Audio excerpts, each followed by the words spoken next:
আমার ছেলে সকালবেলা ফজর নামাজ পড়ে টেবিলে কোরআন শরীফ পড়ায় খেতে কোরআন তেলাওয়াত করতেছিল। তারপরে এসে কতক্ষণ পরে 7টার দিকে আমাকে বলে, মা আমি মিছিলে যাবো। আমি তখন বলি, না বাবাকে তুমি মিছিলে যাবে। তখন আমাকে আমার ছেলে বিনীত ভাবে আমাকে পূজা পাখির মতো, মা তুমি আমাকে বাধা দিও না, দেশের জন্য আমাকে কিছু করতে দাও। আমাদের মতো ছেলেরা যদি ঘরে বসে থাকি দেশ রক্ষা করবো কে?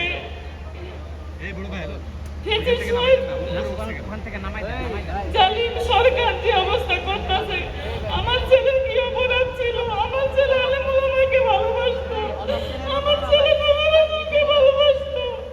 আমার ছেলে আমাকে বলে, মা দেখো দেলোয়ার হোসেন সাইদি হুজুরকে কিভাবে মারছে, কিভাবে অত্যাচার করছে, মা তুমি কি এটা ভুলে গেছো? না বাবা ভুলি নাই। তাহলে তুমি আমাকে বাধা দিও না, দেশের জন্য আমাকে কিছু করতে দাও। আমাদের মতো ছেলেরা ঘরে বসে থাকলে দেশ রক্ষা করবো কে? তখন আমি ছেলের কাছে হার মেনে গেলাম। আমি মাথাটা ধোয়াইছি, বাবা যাও আল্লাহ রসুলের নাম লইয়া পিঠটা ধোয়াইছি।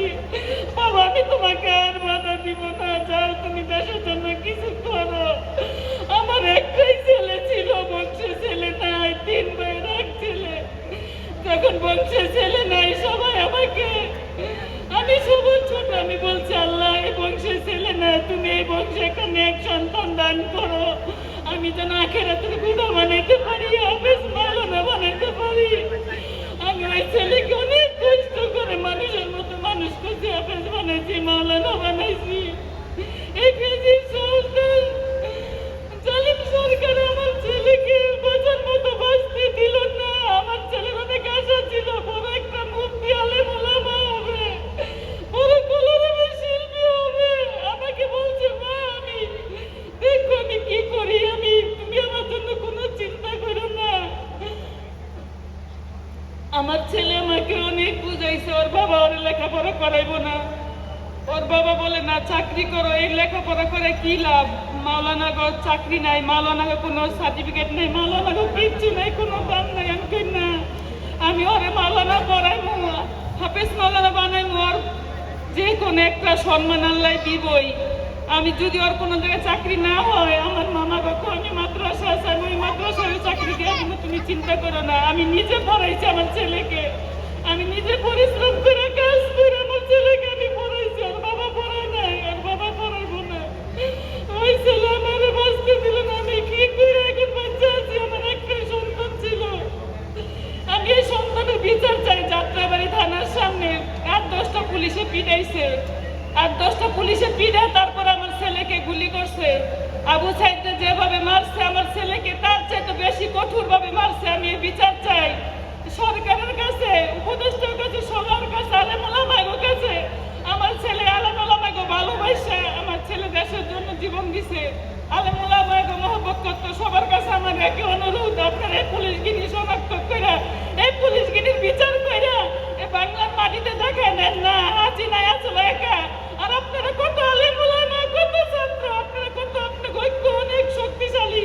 হাসিনার চাইতে বেশি, হাসিনা যারা যেটা করতো তখন এটা কইরা দিত। আর আপনারা কেন পারেন না বিচার করতে, এই খুনিকে বিচার করতে? এখন পর্যন্ত পারলেন না কেউ ফাঁসি দিতে।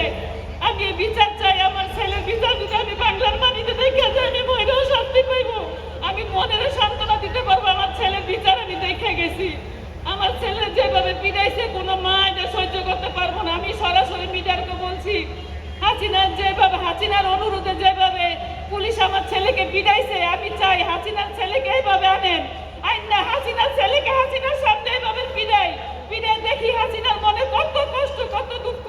ওই মানুষের ছেলের এভাবে মাইরা হাজার হাজার মার বুক খালি করে দিছে, হাজার হাজার বাবার বুকে মুখ খালি করে দিছে।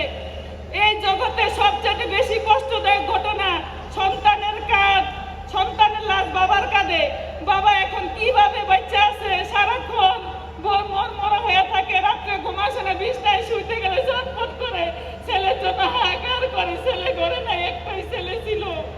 আমি সবার কাছে বিচার চাই, আমার ছেলে